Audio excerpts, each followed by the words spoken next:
asalaamaaleykum mbokki internet yi dalee nag jàmm ci Buzz Sen Média tey nag bete la tey nag ñu ñëw ci relation Nogay alkaali ak Juma Jam ak ki nga xam ne moo di maamam ne gis ngeen ne ak ki nga xam ne moo di Marème Sall bi mu dàqee Nogay bi ko alkaali yëgee gis ngeen réaction bi mu def affaire bi daf ko naqari dem na ba Marème Sall daf na ko yàgg naa dàqe jànk te naqariwu la xanaa tey la naqari mu ne ko maa koy fay parce que foofu noonu mbokk yi jàpp nañ ne ñun ñii seetaan jàpp nañ ne foofu deret moo fiy daw parce que boo leen gisee alkaali ni réagir dem na sax bay ñaan nga xam ne moo di Marème Sall pour mu indiwaat Juma mais Marème Sall moom dafa téye fi mu téye xam ngeen jukkoom moom noonu la mel bu xasee ñànk rek day dagg loolu xam nañ ko ci série bi ñu ñëw ci Juma Caam ak maamam gis ngeen Juma Caam ni mu ak yéree Nogay wan ko amoon bi mu mat sëkk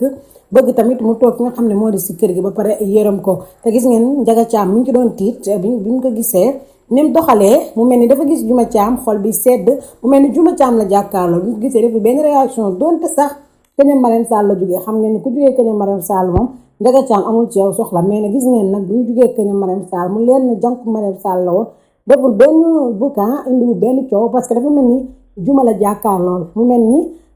li nit ñi wax day bëgg a doon dëgg bu fekkente ne jàpp nga ne Juma Caam ak ki nga xam ne moo di Nogay ay seex lañ te tôt ou tard dinañ découvrir ne Nogay doomu alkaali la ñu leen wii bu fekkente ne jàpp leen noo tamit